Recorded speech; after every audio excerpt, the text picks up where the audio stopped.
Gente, a temporada 2026 da Fórmula 1 mal começou e já chegou com um verdadeiro terremoto. O que a gente viu no Grande Prêmio da Austrália, olha, não foi só uma corrida, foi um recado bem claro. Vamos entender direitinho como um início de prova absolutamente caótico levou um resultado que, sério, ninguém, mas ninguém mesmo, estava esperando. E que recado, hein? A primeira corrida dessa nova era não só curou um vencedor, mas foi de um jeito tão esmagador que o barulho que se ouvia no paddock era só de queixos caindo no chão. A pergunta que ficou ecoando na cabeça de todo mundo foi uma só: como isso foi acontecer? E o resultado dessa bomba toda? Se prepara. Uma dobradinha dominante da Mercedes. Pois é, um final que, se alguém dissesse isso horas antes, pareceria coisa de ficção científica. Porque quando as luzes se apagaram em Melbourne, a história parecia ser completamente diferente. É isso mesmo. George Russell no lugar mais alto do pódio e, do lado dele, o novato sensação Kimi Antonelli em segundo. Uma performance de manual da Mercedes para estrear os carros novos. Mas o que torna essa história tão incrível é que, lá no comecinho, a corrida estava indo para um rumo totalmente oposto. Essa é a pergunta de $1 milhão, né? Como é que a corrida virou de cabeça para baixo de um jeito tão dramático? Para a gente achar essa resposta, precisamos voltar a fita lá para o momento da largada. No início de tudo, a cor da corrida era o vermelho. A Ferrari não estava só rápida, ela parecia estar em outra categoria. Dava a impressão de que os caras lá de Maranello tinham decifrado os segredos dos carros novos antes de todo mundo. Ok, vamos analisar esse momento aqui.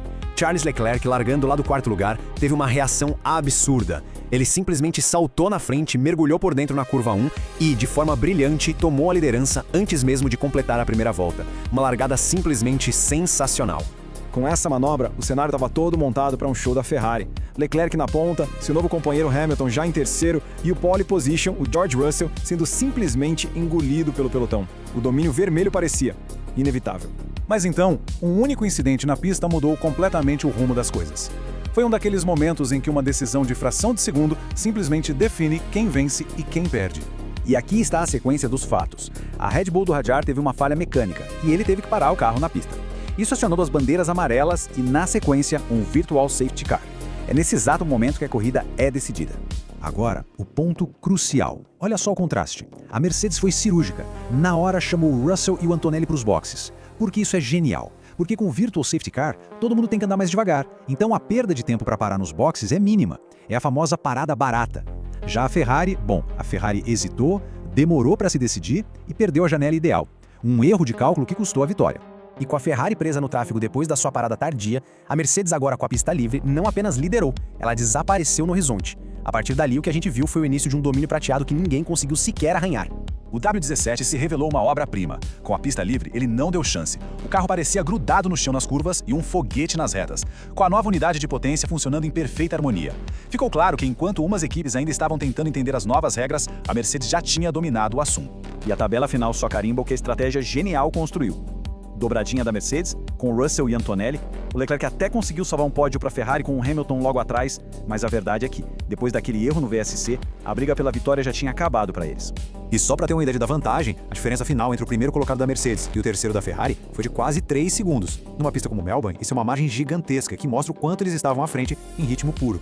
Enquanto as gigantes brigavam lá na frente, vale um destaque muito importante para a estreia da Audi e do nosso brasileiro Gabriel Bortoleto.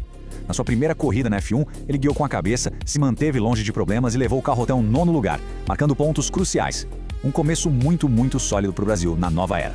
Com um resultado tão categórico logo na primeira corrida, a grande questão agora é: o que isso significa para o resto da temporada de 2026? Será que o jogo já acabou antes mesmo de começar para valer?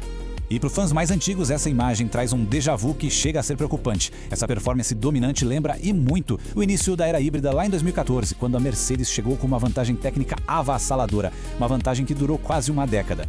Então, a pergunta final que fica no ar é esta: estamos vendo a história se repetir? A Mercedes encontrou a fórmula para dominar esta nova era da mesma forma que fez em 2014? Ou será que os rivais vão conseguir reagir a tempo? A resposta para isso vai definir o futuro de todo o campeonato.